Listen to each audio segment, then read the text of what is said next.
attendees to the final OST Commission meeting for the calendar year as we work towards bold and ambitious plans as it relates to OST on behalf of the children and youth across the district.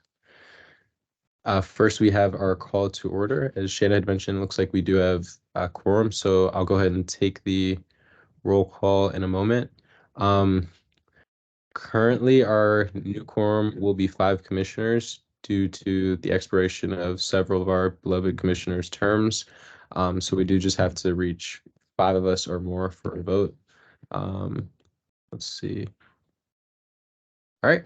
The Commission on Out of School Time Grants and Youth Outcomes is called to order at 6:06 p.m. Once again, commissioners, for technology, when it is time for public commentary, all pre-registered commentators will have 3 minutes per person. The OST team will unmute and notify you when it's your turn to speak. If a commissioner is unmuted for a conversation and all the other commissioners are unmuted for conversation, please remember to put yourselves on mute when not speaking so that we can reduce the background noise. Please remember when speaking to make or second a motion, identify yourselves for the sake of the minutes so that we can document them. As usual, all votes will be taken by roll call. If you are having any technical difficulties, you can let us know in the chat or raise your hand and we'll get you taken care of and accounted for via the votes. Thank you. All right. Now, our first and most exciting order of business is that we have several new OST members to welcome to the commission. So thank you for joining us. We're excited for you all to be aboard and become sworn in soon.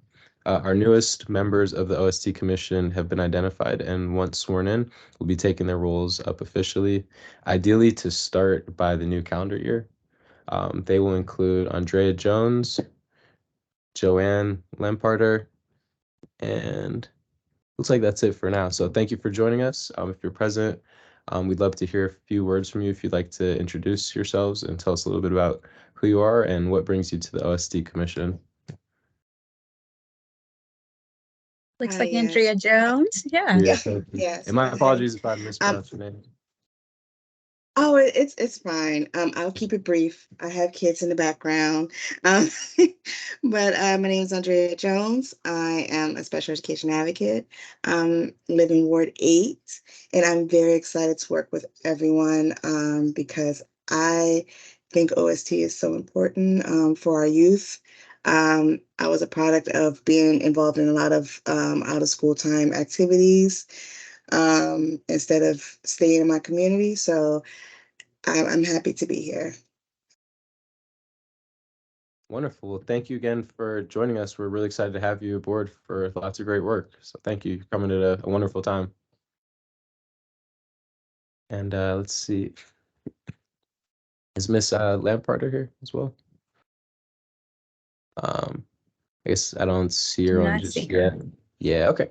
Well, thank you again for joining us. And, we're very happy to have you, Miss Jones. And welcome aboard. Thank you. For the next item, let's see.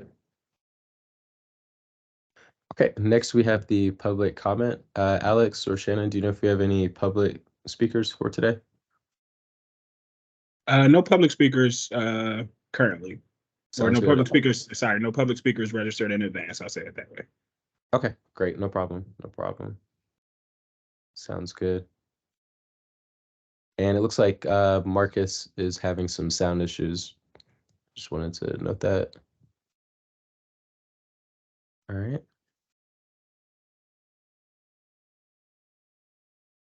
For the next item, we have the, announcement of quorum. We will take the attendance via roll call for the record. So first, Commissioner Berkey. Good evening, everybody. Thank you for joining us. Commissioner Coates. Okay, don't see him yet.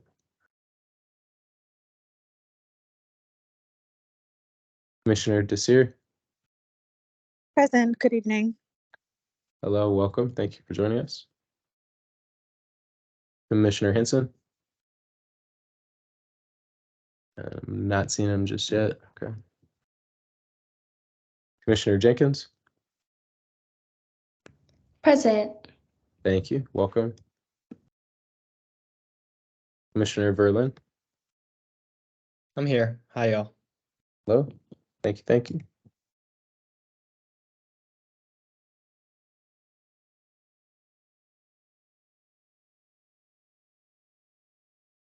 Okay, and I'm present. Commissioner Saffron?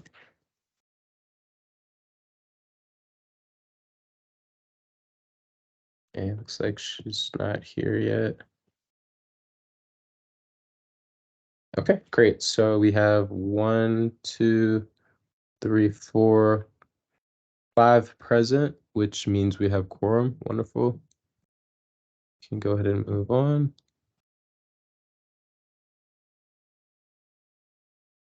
Okay, the next item will be the approval of the agenda. Commissioners, if you can take a look at the agenda, and then once ready, if we can get a motion to approve that agenda. Hi, this is Commissioner Desir. I give a motion to approve the agenda. Thank you, Commissioner Desir. Any seconds to that motion? I'll second it. Thank you. Who was that? Sorry, I'm looking at the. Sorry, it's Bijan. Thank you. Okay, it's Commissioner Berlin. Okay, great. Commissioner Berkey. Approve. Thank you. Yeah. All right. Commissioner Henson, always absent. Commissioner Jenkins. I approve. Thank you. All right.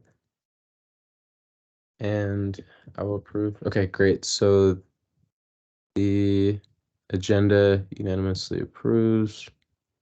And for the sake of minutes, the request for vote was sent out to Commissioner Hanson, who let us know that he would be absent in advance.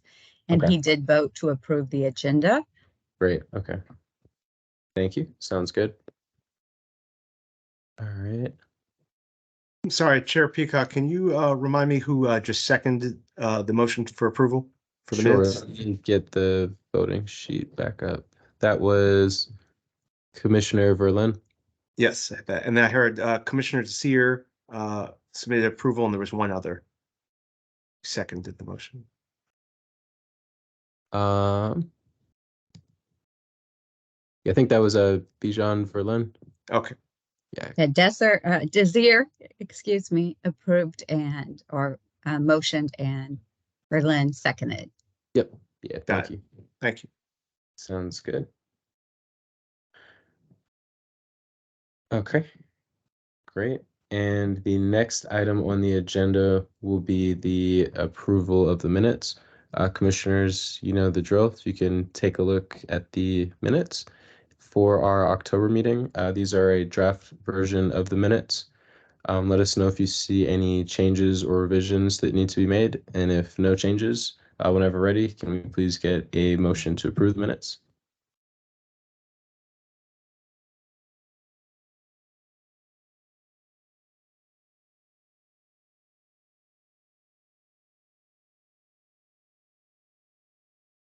Commissioner Peacock, I had a question about the minutes.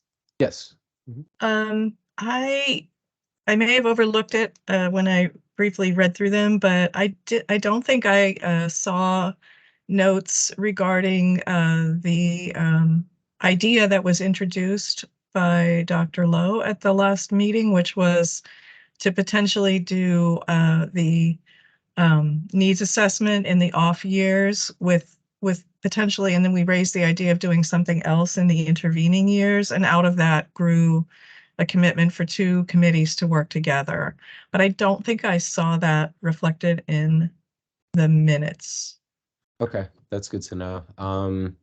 Yeah, we can certainly have that discussion. I know that Dr. Lowe mentioned to me yesterday that they did have a discussion on that in the individual committee. So I think we can get more into that in the individual update. But thanks for pointing that out regarding the minutes. So we can go ahead and hold off on approving those then. Unless Shannon, do you have any feedback or comments on that? No, I was just reviewing the minutes myself and do not see that. So thank you for bringing that up. Yeah, thank you for your Commissioner attention Berkey. to detail, Commissioner Berkey. We definitely appreciate you. So, okay, we are going Sorry to. sorry to be the minutes maven. I seem to always have something. No, we need you for that. It's Yeah. All right, perfect. I'll just keep It's reading them. perfect. All Yeah, right. we need that. Thank you for your attention to detail. Definitely valuable. Okay, so the minutes will be postponed, and we can take a look at those at the revised version of the minutes in the next commission meeting. Great. So for the next item on the agenda, we have the OST updates. Kevin, are you ready to begin? Yes, I am. Thank you, Chairperson. Thank you, sir. Good evening, everyone. A couple updates from the Institute for Youth Development. Currently, we're super excited. We'll actually be adding, thanks to the My After School DC initiative and council's approval, the first time ever, 2 full-time employees for the Institute, which will be entitled Quality Assurance Specialists to the team. We're in the midst of actually conducting our first round of interviews. Tomorrow will be the panel interview. We have 2 potential candidates. And so I'm kind of anticipating we're probably going to have to do another posting for a second round. But nonetheless, it's a really nice move and really excited to see that opportunity as the Institute grows with the services we're providing to the district. We're just gearing up now for fiscal 24 to begin conducting school year program site visits. And more to come on that since we're just kind of getting started with programming. The Institute will kick off our PQA Basics workshop and our quality cohort in January 2024. We have put in for grantees on the requirement that all of our funded grantees will attend the PQA Basics workshop and complete a self-assessment of the PQA. It's part of our continuous opportunity to introduce quality throughout the district for out-of-school time programs. And one I wanted to bring up tonight too is this past fiscal year, and then currently right now we're kind of slowly ending the second cohort, but we did offer through the Institute this year last fiscal year, and then wrapping up now, actually 2 capacity building cohorts, which ended up supporting 10 of our small nonprofit grantees, which provided professional development training. Both cohorts received 5 professional development workshops and additionally received individualized technical assistance, all really specifically around financials, and with the hope then to move them forward to be stronger as small nonprofits, that they could be audit ready at some point within their organizations. And we are working to, I'm going to work with one of our consultants moving forward in fiscal 24 to offer another round as well, which will probably kick off in March of 2024. So those are the highlights and updates for the Institute for Youth Development. And of course, I'm always happy to answer any questions you may have.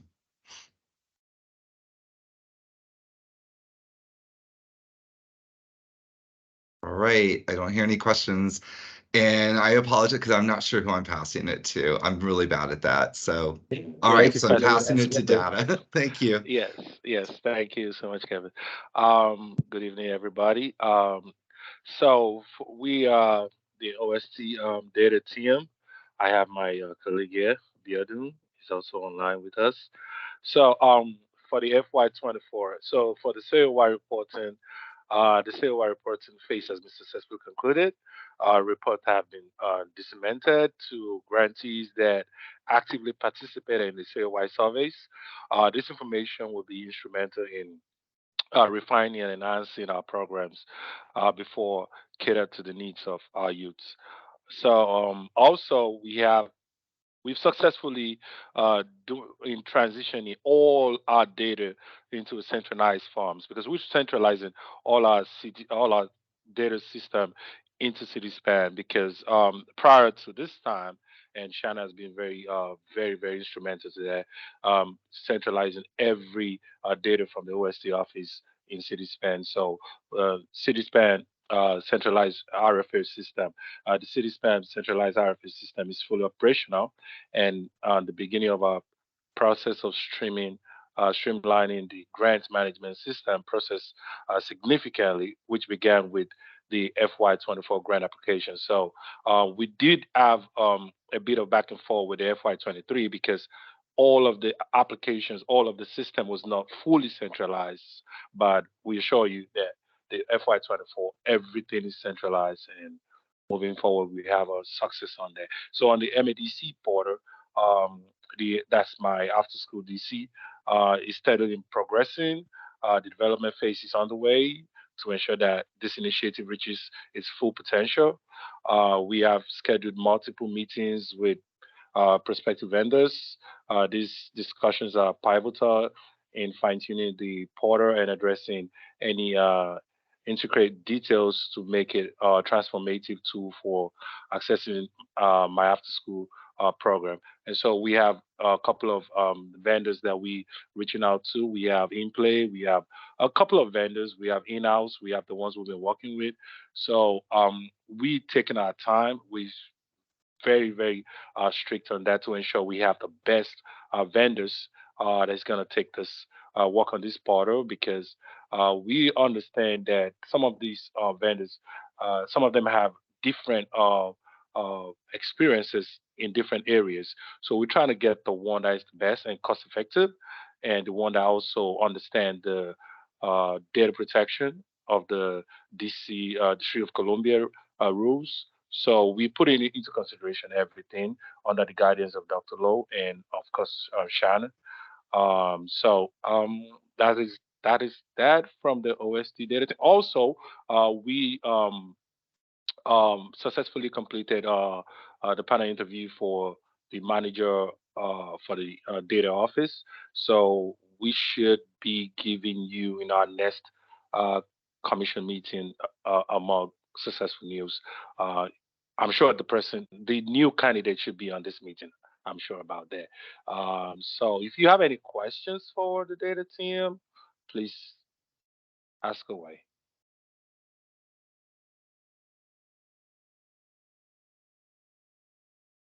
And if not, I'm going to pass it to Alex, Public Affairs.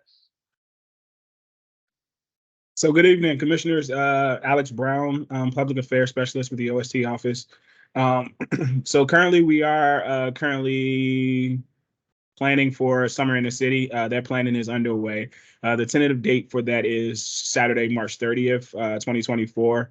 If you do have any ideas on how we can look to improve upon last year's experience, whether it was Summer in the City or After School in the City, please feel free to send that information over to me, as well as if you know of anybody that you believe should be on that planning committee or should be invited to those conversations as we're having the initial conversations to figure out exactly like what it will look like, what the 2024 iteration of Summer in the City will look like.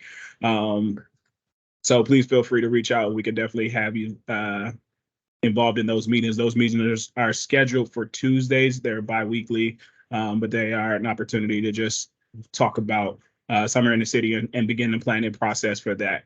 One other remotely major announcement, we are in the process of finalizing, or I am in the process of finalizing beautifying the strategic plan from the from the PowerPoint presentation into an actual comprehensive document that is easily able to read and digest for the public.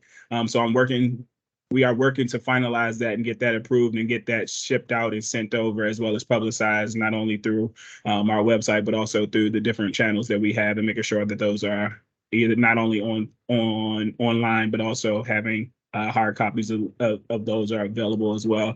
And then also finalizing the fiscal year 23 annual report. So those are like the major things for public affairs, but then there's also one other announcement that I must make. This is my last commission meeting. I will be transitioning out of my role from public affairs specialist with the OST office and the DME, and I will be transitioning out of DC government. And my actual last day with the OST office and the team is next Friday. It has been a fun 5 years and some change, and as well as a good time. And I enjoyed the time, and I enjoy seeing the lasting impact that we have made throughout this time.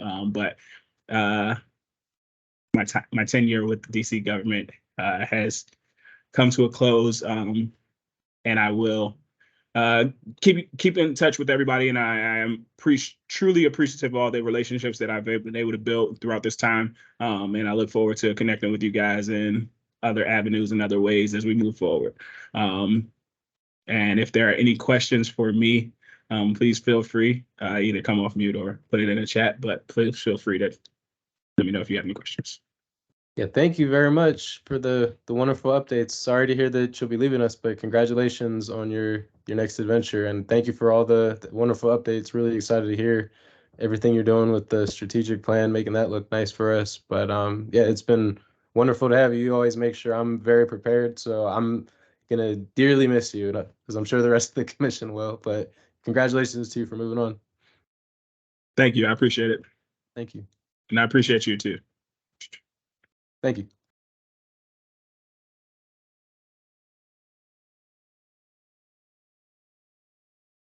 Sorry. And with that, I will pass it to Shayna to talk Thank about you. grants. Sorry, I'm still over here crying over Alex. Stop leaving crying. us. Don't cry. Don't cry. Yeah, that was a big surprise. Yes. He will definitely be missed by all of our team. We are losing a great one, but we know that this is best for him and his family. So wish him the best. And so we will be continuing our hiring process. Staffing as it relates to the grants team, we have our final grants management specialist position has closed. The announcement for the position, we will be interviewing soon. I've just been reviewing resumes, and that is, we have 4 grant management specialist now. And my goal is to always keep the portfolio maximum at 30 grantees. In the past, our GMSs have had twice that many. Other federal government programs and DC government programs try to stay around 15 to 20. And we often lose our GMSs to those agencies. And so 25 to 30 is really the maximum. So that's where I do not want our grant management specialists to go above that. So as we look to have a whole new portfolio of MADC grants, we are looking to hire a 5th GMS because all of our grant management specialists are currently at 30. I actually even hold a portfolio of 15 in addition to my role. So we will be hiring for a 5th grant management specialist. And that's good news because as we continue to grow, we just need to have the staff and infrastructure to be able to do so with fidelity. We are also, as Olade mentioned, continuing to collaborate with CitySpan to centralize all of our systems, which will really make it so much easier for our grantees as well as our grant management specialists. There won't be tracking across 1,000 different Excel spreadsheets, but everything will be entered into CitySpan, and there will be automatic reporting and will allow for tracking of data so that we can report much more accurate data to all of our stakeholders, including you. Next page, Alex. We are in the process continuously of executing our FY24 grants. Again, for the first time in CitySpan, the entire process has been moved to online. We have 133 grants awarded as of last week. We had 70% fully executed. That is up to over 80% since I completed the slide last week. So that's good. What is the holdup is we have some new grantees that have to go through the process of obtaining the insurance and getting it verified through the Office of Risk Management. And that sometimes just takes time.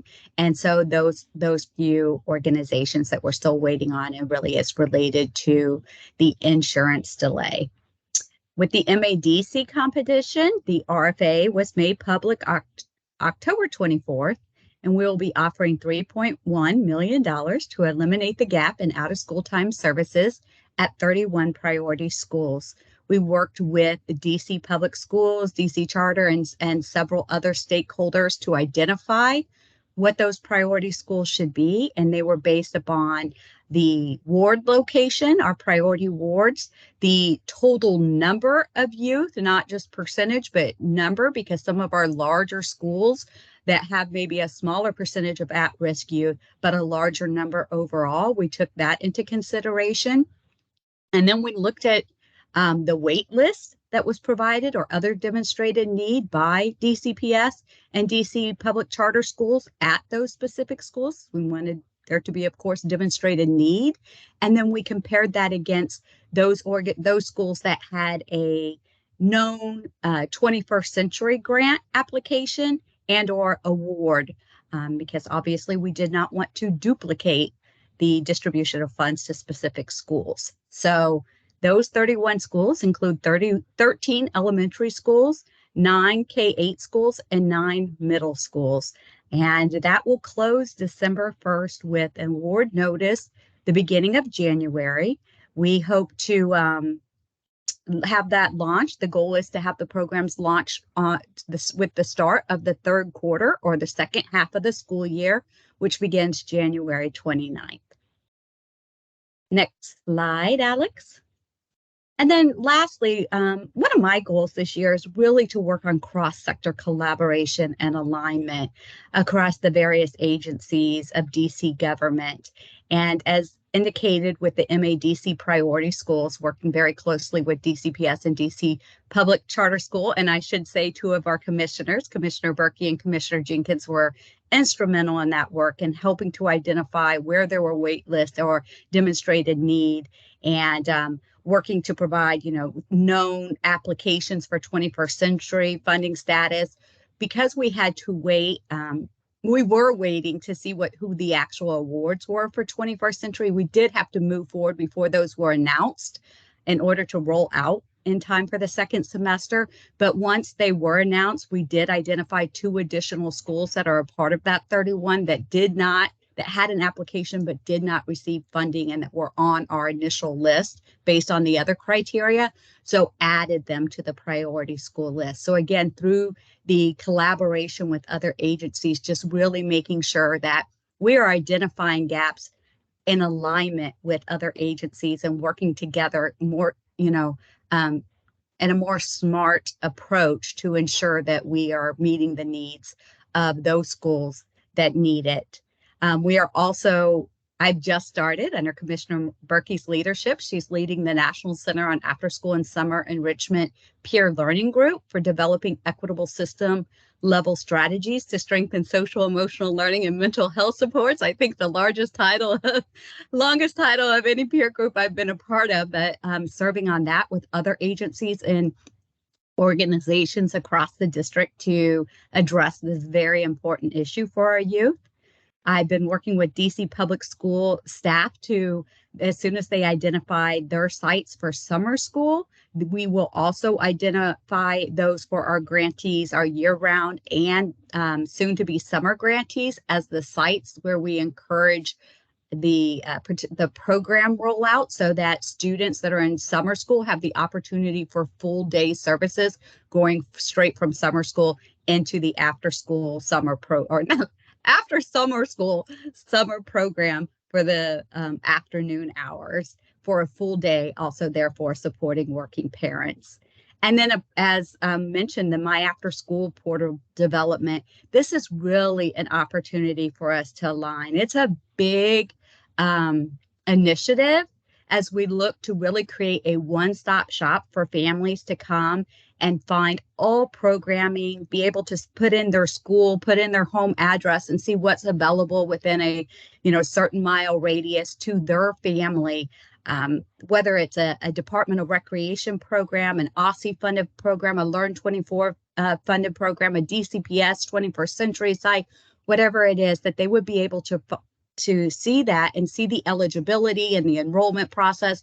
And the intention is for there to be an application, at least start your application or demonstrate interest that would roll folks over into a wait list for acceptance. And we're working across all agencies to see how that would be possible. But so that, because our families don't care where the funding source is, they want a program that is accessible and available and it meets the needs of their student or their child. And so just that one-stop shop for the parent to be able to go in and enroll. And then it will also serve as an opportunity to collect data across all of these agencies so that, again, we are able to report back to you all and our stakeholders the true number, or a more accurate, let me say, number of youth that are being served and across demographics, across the district, specifically by government funded agencies. And with that, I think I see Commissioner Verlin has a question.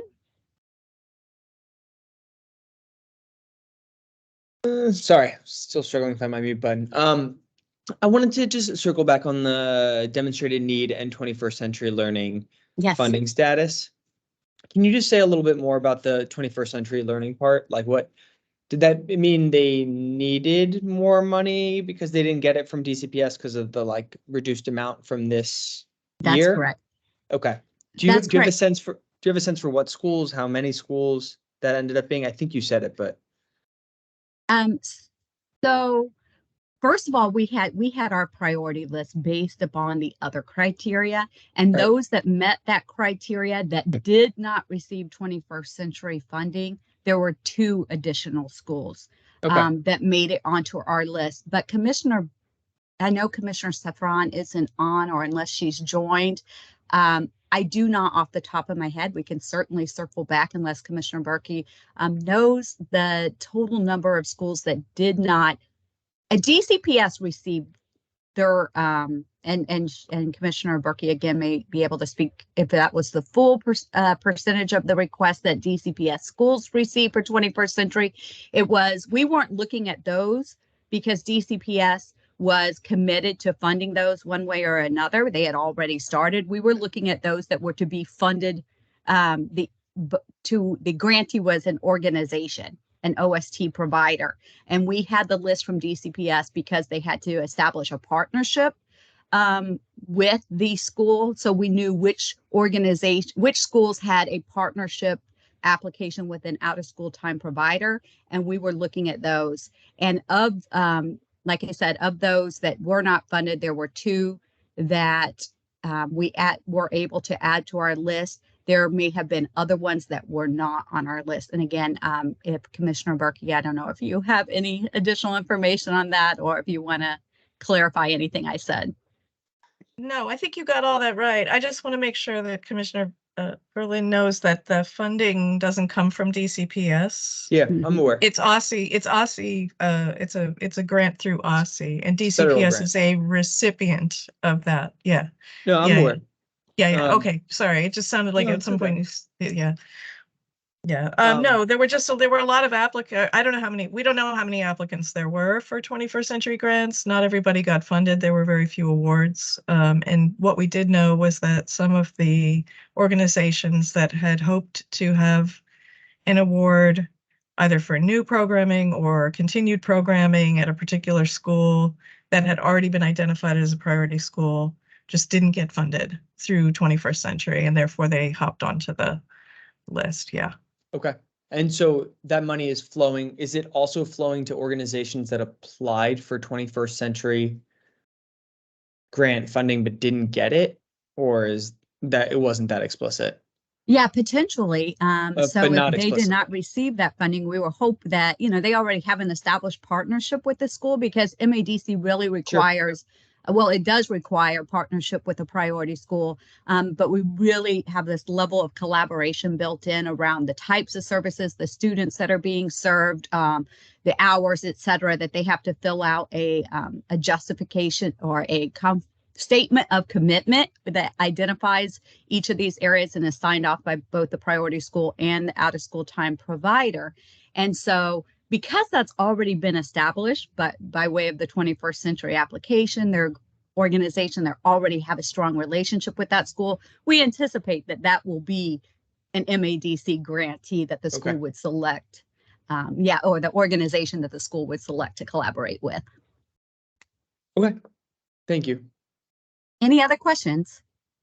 Yeah, but I'll save them. That's good for now. Not a question, but that sounds like a lot of excellent work. So thank you for being so hands-on with all of that. Absolutely. It's exciting. I finally feel like 9 months in, I have enough understanding of the framework and a landscape of out of school time in DC to really move this train forward. So That's it's wonderful. exciting times. Definitely. And I will pass it to Kimitha. Good evening, everyone. Just to give an overview of the funding for FY24, all funding for our different competitions that was allocated this year. You see for our OST grant for the school year, we received, they were funded at 1.9 million. For our OST school year bridge competition, 31,500.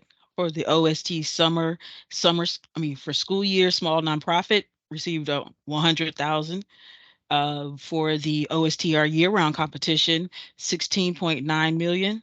For our OST year-round bridge competition, 366,800. For our year-round coordinating entities, they received 661,000. For our year-round mentorship program, 500,000. For our year-round students in care of DC, 400,000. Year-round scholarships, 750,000, and for our year-round small nonprofits, 800,000, which gives us a total for FY24 with withholding the MADC competition that is currently going on now of $22.4 million that we are currently funding right now as we are gearing up for FY24. Right now, we are still working with programs to get their insurance in and also waiting upon PO numbers. We've had some PO numbers come in, but we are working with our budget office and our financial team to make sure we get those PO numbers out as quickly as possible. But we are just waiting on, other agencies to complete this task for us, but we are encouraging them greatly to get the PO numbers to our grantees so we get invoices in and get the payments out to the grantees. Are there any questions, comments, concerns at this time? You have a question in the chats.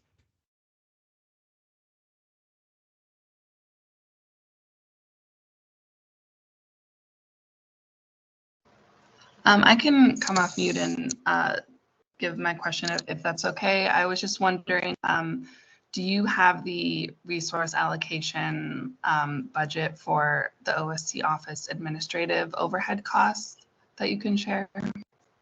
I don't have that information at this time, but I can get that to you. Okay, great. Yeah, I can email you and okay, definitely. Thanks so much. I know that was very low, and I can't, I don't remember off the top of my head, but I want to say it was less than 5%. With MADC, it went up to like 7%. Like those are very rough numbers, so please don't quote me. But it was, our overhead is very low because that was asked by another stakeholder. So, but we'll get the exact numbers to you, Riley. All right, thank you, Shanna. Any other questions? Just a quick question about the out of school time year-round SCDC. Is that out of school time programming specifically for the students in care of DC? I assume so, but I just hadn't seen that before. Yes. Okay. And how many programs is that roughly? Shannon, that's do you know how many? Okay. Yes, there's only one grantee for our special competitions. That's mentorship, students in the care of DC, and scholarships. There's only one grantee. Cool. Thank you. One grantee each, I should say. Yes. Do we know how many families or youth took advantage of the scholarship program last year? It can be used to pay for after-school costs. Is that correct? up to That is correct. 10,000 or something. Yeah. Up to 10,000, and there were 165 scholarships issued, all funds used. Okay.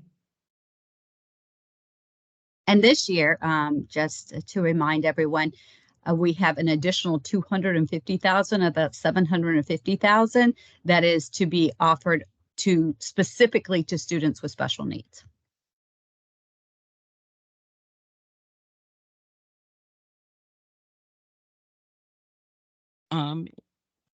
If there aren't any other questions, I will pass it, I believe, back to Shanna for the leadership updates, or okay.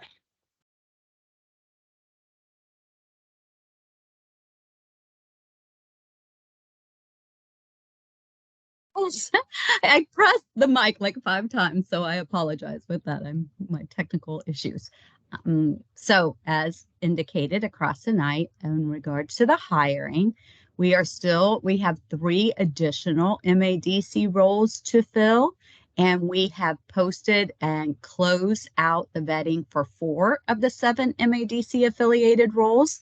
Again, that was the 1 grant management specialist that I mentioned, 2 quality assessors. Instead of having to pay for contracts for everything that Kevin does with site visits and program quality assessment is done largely through contractors. We will have in-house staff that will offer those training. And as we continue to offer or require more specific training, such as training for professional development around students with special needs, we will be able to offer that in-house. In addition to that, his staff will go out and provide personalized on-site technical support to our grantees. So that's really an exciting addition to our team. And then the 4th position is, as Olade mentioned, a manager of data, especially as we're rolling out this huge portal. That person will be instrumental in leading that work with the data analyst team. We are also, as Olade mentioned, exploring in the exploration phase for our vendor for the MADC portal, and final determination will be made by the Office of Contracting and Procurement. We're working, is also working on cross-agency government agency collaborations. She continues to meet monthly with the various agency representatives. The OST Community Advisory Network, which is something she established this year, has been established and meets bi-weekly, and that is with out-of-school time providers and leadership that elected to be a part of that network to help just share what's, word on the street, what any concerns are, offer recommendations to just make certain that we're really connected and communicating with the providers as we move through the various phases and the changes that we are rolling out. DC Action engagement occurs on a monthly basis as Dr. Lowe continues to meet directly with the leadership of DC Action. And she is hosting her next out-of-school time executive director roundtable on January 30th, 2024. I think she will, as we all, I think, heard last time, she will be out on maternity leave. So maybe I will be hosting my first roundtable. So we will see how that goes. But that is the leadership update for tonight.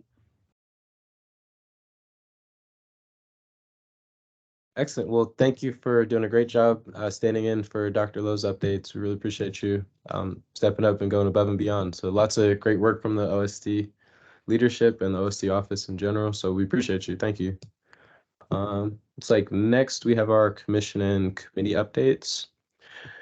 So commissioners, as you know, November 7th signaled the end of the commission terms for 4 of our OST commissioners, unfortunately.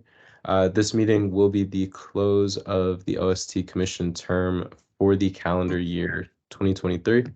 Oh, sorry, go ahead. Okay. Oh, did someone have something to say? Okay. Got it. Okay. Well, this meeting will be the close of the OST commission term for calendar year 2023. There are 2 incoming commissioners that will be officially sworn in soon. as you heard in the beginning of this meeting. Now, we are still in need of nominations for the vice chair role. So if there are any current commission members that are interested or that you would like to nominate, please submit your nominations via email to Dr. Lowe, Shanna, or myself.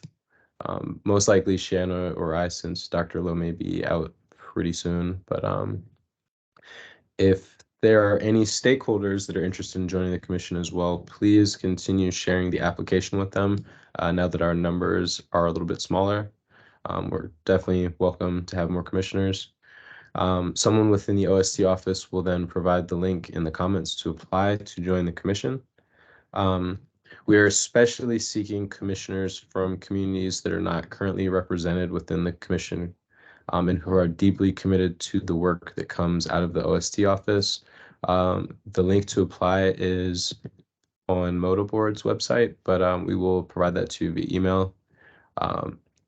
Also, if interested in being a part of the Standing Governance Committee, please let Dr. Lowe, Shanna, or myself know. And thank you to those of you that have indicated interest so far. We definitely appreciate that. We will begin having meetings for that committee at the start of the calendar year, so we're looking forward to that. Regarding committees, as a commission, we will work to approve any new committee members on a quarterly basis. And now I will go ahead and pass it over to the various committees for their respective updates. All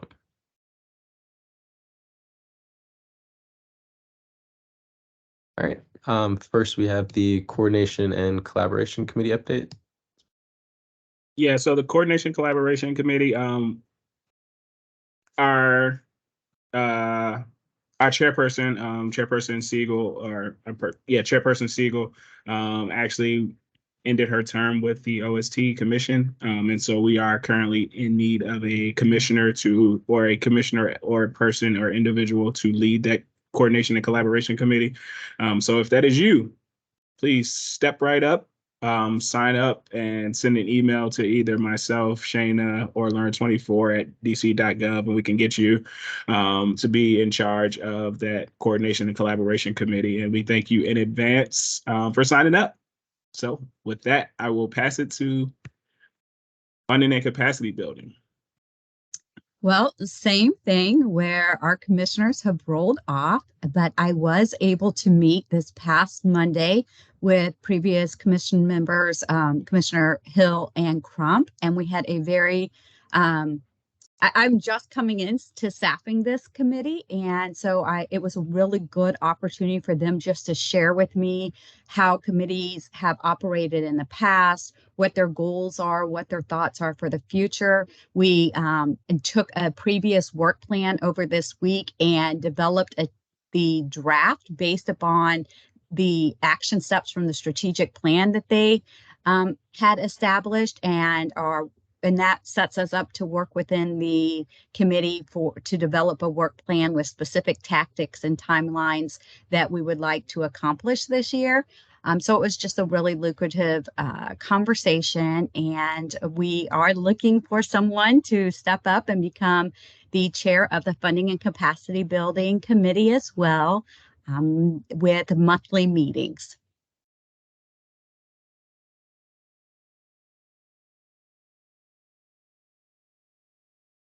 Sounds good. Looks like next we have the Equality Committee. Yep, Quality Committee. Yep.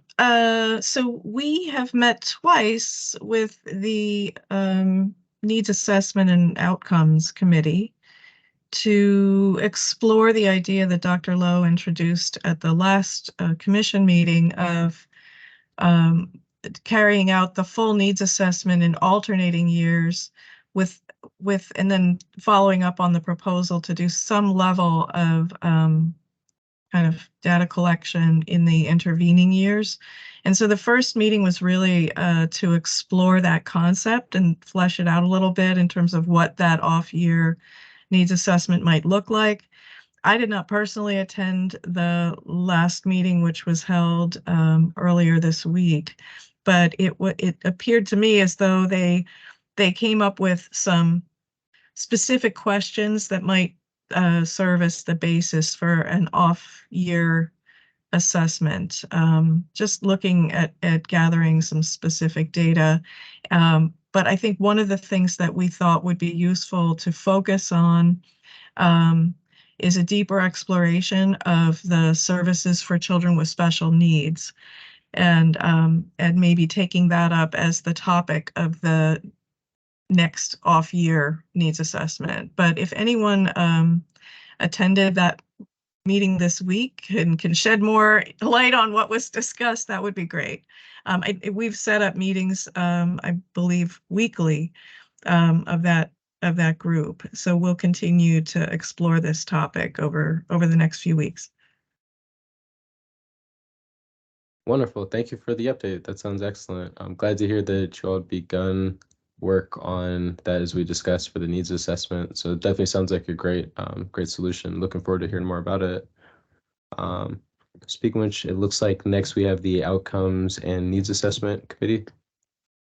Yes, and so just as Commissioner Berkey said, we are continuing to meet currently both as a separate group and then with the Quality Committee to discuss this biennial progress report that will be released almost in response to the needs assessment on the off years. And so we have been meeting to determine what those questions would be that would be data points collected across all government-funded agencies that either fund or administer out-of-school time programming. And Andrea Jones, who is a new commissioner soon to be, is a part of that committee and will be able to lead the announcements moving forward. But if anybody else wants to join this committee, we welcome you. That sounds wonderful. Thank you. Definitely a great update. With that being said, it looks like those are all of our committee updates. Can we go back to slide 19 briefly so I can go over the proposed calendar dates, the commission? Excellent. Thank you. Okay, commissioners, as you see in front of you, these dates are our proposed meeting dates for calendar year 2024. If approved, we will go ahead and add these to each commissioner's calendar. Commissioners, can you please take a moment to review the dates, and whenever ready, if we can get a motion to approve the dates. And if there's any discussion on the dates as well, feel free to make that happen. But for the most part, we're keeping these to the fourth Thursday of every month, except for November, which would be the third Thursday due to the holiday.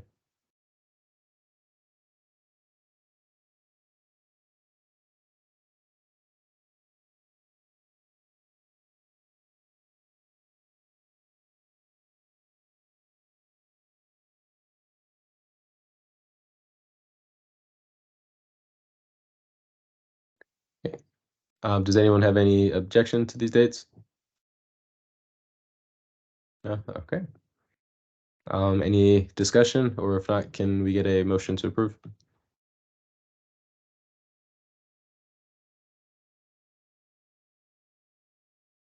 This is Commissioner Jenkins. I motion to approve the calendar dates.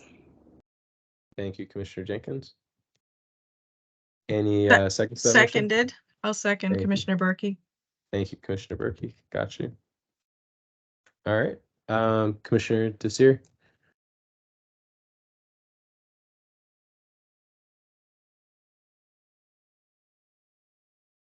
Approve. Sorry. Thank you. No problem.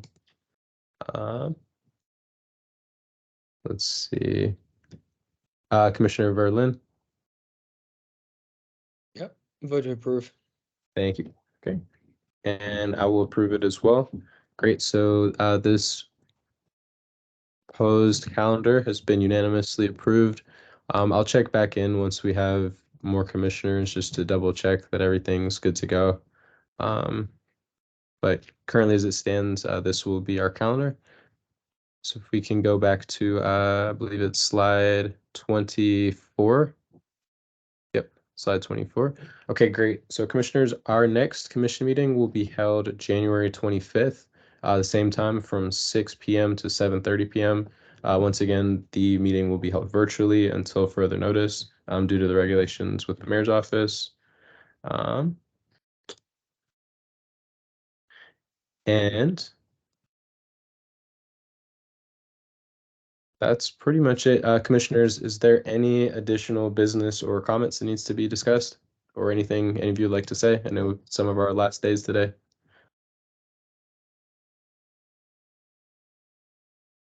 All right. Well, once again, Alex, Chair I just Peacock, I'm Yep, sorry. I did not follow the slides well enough, and I think that the motion to approve the biennial progress report needed to happen, as Oh, well as Okay.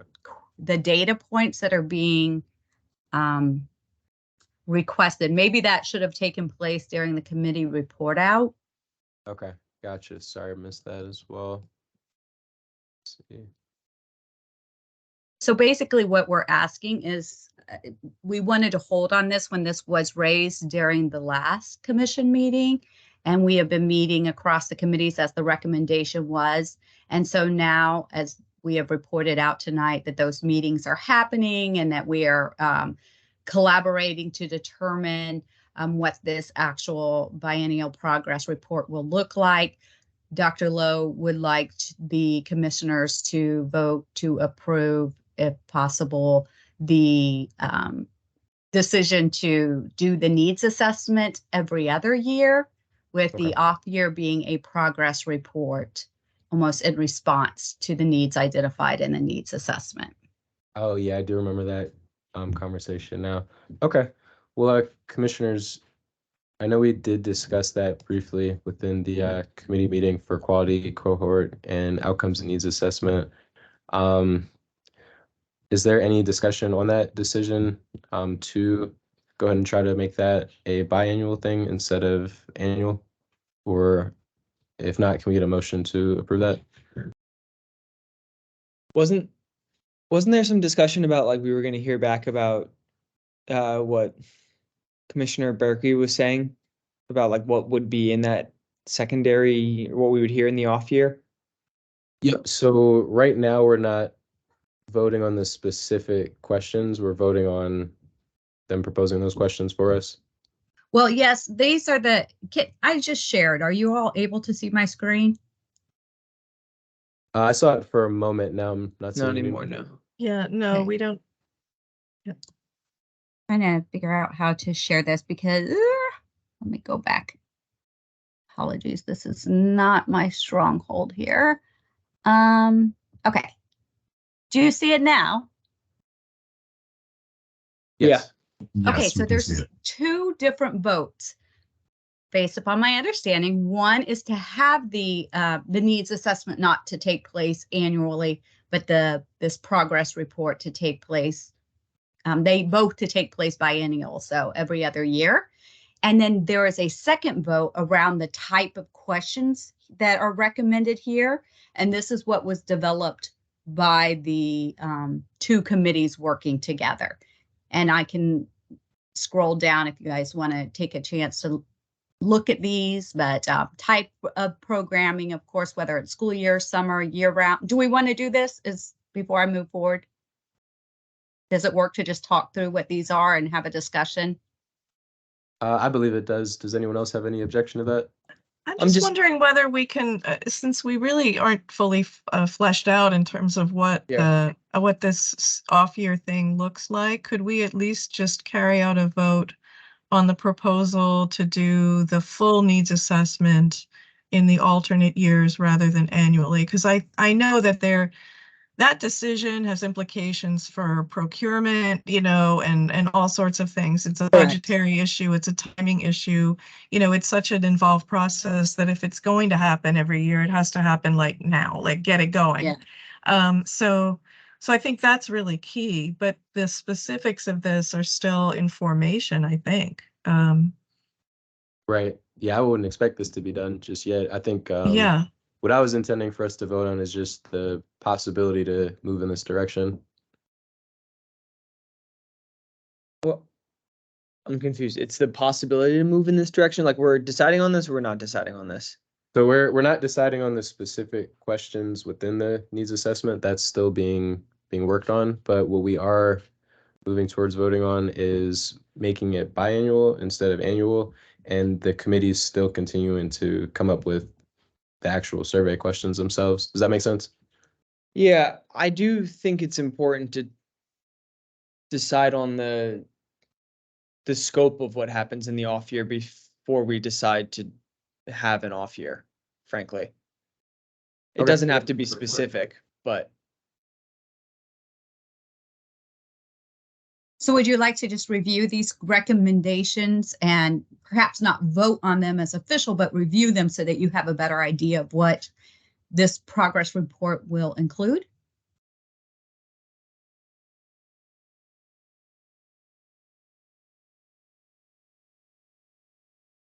Could we maybe hold this off until January, the next meeting? Just because I feel like it needs a little bit more fleshing out.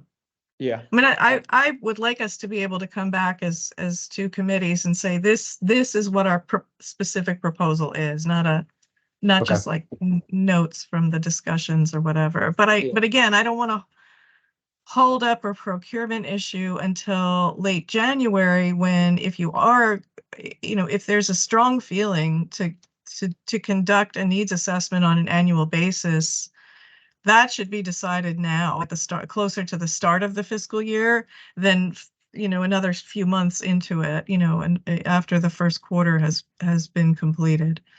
I think it's I'm I don't know if I necessarily agree about the second part about what Margaret said, but I'm on for the first part. I just think it's important to flesh this out before we decide on it, because it seems like both fiscally significant and yeah, it seems significant. I can speak just, it may be helpful to understand kind of the comprehensive approach to this. As I mentioned, the needs assessment identifies the areas where there is specific need for out of school time programming. And so in the off year, this progress report would really look at, well, how are we doing? How many seats are we actually filling?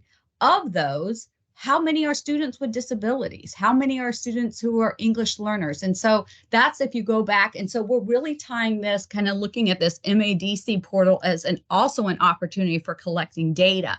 So that data, now we cannot mandate it of, say, like fee-based programs like Mathnasium or individual business daycares, et cetera, but government funded, whether it's Department of Parks and Recreation, OSSI, DCPS, Learn 24, that we all report on who we are serving, and through data sharing agreements, be able to identify through disaggregated data the percentage of those youth that live within certain wards that are, within our targeted populations that we're trying to serve, so that we can look at it. And if we say, we need, there is this great need for students with disabilities in Ward 8, we can then say, well, this is how many of the youth of those seats that we're actually serving in those off years. That's what the progress report would kind of report out. And then what are we doing in regards to, is your organization participating in professional development around this area?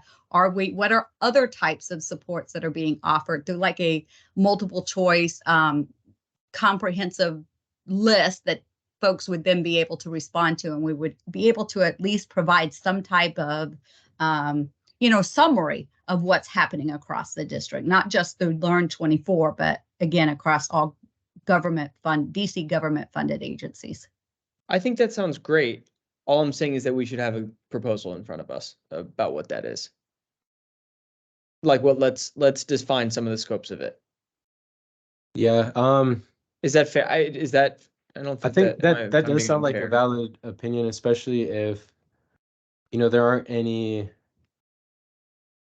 drastic oppositions to the idea. I think we can go ahead and hold off on actually voting it into action when we do have a plan in front of us that's a little bit more fleshed out. As long as, it doesn't seem right now like anyone is firmly pressed to the idea of doing the annual assessment. Is that a correct assumption? Is there anyone that really feels strongly that we need to continue doing the annual needs assessment? If so, please speak up. I don't feel strongly about Yeah. necessarily doing the annual. That being said, I've been on this commission for 3 months, 4 months, so I don't have the context as well. What I do feel strongly about is that we shouldn't proceed without a clear understanding of what the alternative is. Yeah, that's perfectly understandable. I think the purpose of the question I was asking is because if anyone does absolutely want to proceed with doing the annual assessment, we would need to know that now so they can get going with the assessment. But if we're all in agreement that, this could be an acceptable idea to move away from that and do the biannual and come up with a separate plan for the off years, then we can take more time to flesh that out and vote on it. But if we're gonna go with the annual assessment, we need to know that now so they can start the annual assessment. Does that make sense? Yeah, Okay. I get it. Yeah. Sorry if that's not completely clear, but No, I think it makes sense. I'm just saying, yeah. Yeah. You it would sounds like to we know can- more before you voted one way or the other, but because Yeah, of I don't blame you for procurement that. timelines, Yeah. we're in a sticky situation where we kind of need to decide which way to go. Yeah.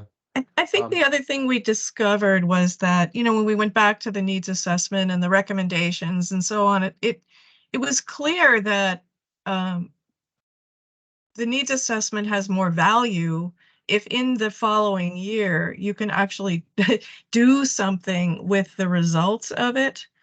And so, it just gives us a chance to get a deep look at things, work with it, do the assessment again, work with it, but not forego any data collection effort, any kind of deeper dive that we might find useful in the intervening year that would really help us learn more about a problem that might have been surfaced by the needs assessment. So that's kind of where we were. And it just, yeah, I mean, I'm a strong advocate of just doing that deep dive and in the full-blown needs assessment every other year so that you have that intervening year to learn more and to work with the outcomes of it. And it really provides a resource for the commission and, our community to hold us accountable. We're continuously saying what the need is on an annual basis up to now, but we're not in any way reporting out across the district how we're doing to address it. And I think that's what the recommendation is that, we are able to do that and you can, we can then advocate based upon where there is obvious gaps and continuous need.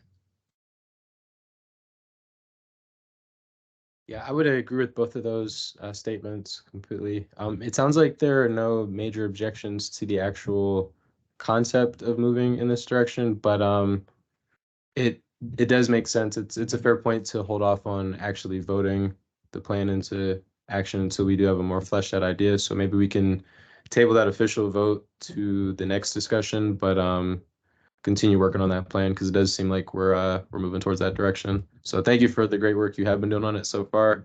It looks good, looks mostly fleshed out, but I can understand wanting to vote on a final product instead of a concept. So with that being said, commissioners, is there any additional business questions or comments for discussion? I'll just say that I'm happy to, I know there have been some ongoing discussions about what that off-year plan is, but I'm happy to join those. I don't know exactly when they're happening, but Perfect. Sounds please good. invite me. I don't want to just be a naysayer. No, I mean, this is a forum where it's no issue with saying no or voting against something. You saw how many meetings we had about the strategic plan. We want to get it right. So definitely voice your opinions. That's what we're here for. We need all brains on this issue Yeah. too, and figuring out like part of it is like if we're not hiring a company necessarily to do the full-blown needs assessment, what is the scope of work and who does, what organization does that? What could be done internally with data collection? What do we need an outside vendor to do? Like there's a lot that kind of wraps around like what that off-year thing would look like and how it would be done. So yes, please. Yeah, We'll this is certainly include you in all for future invites. Yep. Yeah, this is definitely a forum where we would rather you point something out, say no. If you think something's wrong, then just go ahead and agree with something, just because that's the easier thing. So thank you for speaking up about that. With that being said, commissioners, are there any additional comments, questions, concerns, anything like that? All right, well, I would just like to thank, it doesn't look like we have any of them on here, but I would like to at least, say a word to our commissioners that are no longer going to be with us. They definitely did a lot, played a large role in a lot of our discussions. We're losing some pretty vocal commissioners that were on board, so they'll be greatly missed for their time with us. Alex, thank you again for everything that you've done for all of us, for myself, and for the city as a whole. Just making it a better place for young people, youth organizations, nonprofits in general. So thank you. We really appreciate you. You'll be greatly missed, but happy for you and your family and whatever endeavor is next for you. So congratulations. Thank you.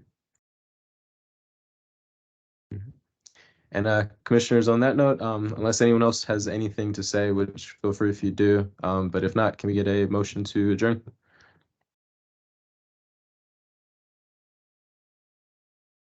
Most say a vote for a motion to adjourn. I'd motion to adjourn. That's right. Okay, thank you. Commissioner Verlin motions to adjourn. Any seconds to that motion? Seconded. Thank you, Commissioner Berkey. All right, and we're making pretty good time today, so I won't slow you guys down with a roll call for this one. Are there any that oppose the motion to adjourn? Okay. Well, this motion unanimously passes. Commissioners, thank you for an excellent 2023. I'm really happy to see that we were able to get so many great things done, especially approving that strategic plan, which I know was a large obstacle for many of us and a lot of back and forth. So just really happy to hear that it's going smoothly and hear that Alex is making it look nice for us before he's out. So thank you again, and we'll talk to you next year. Thank you, Thank you, Commissioner everyone. Peacock, for your work on all of this. Oh, And thank you happy very much. Thanksgiving, everybody. Yes, happy Thanksgiving. Can't forget that. Appreciate you. Happy Thanksgiving. Thank you. Talk to you soon. Happy Thanksgiving.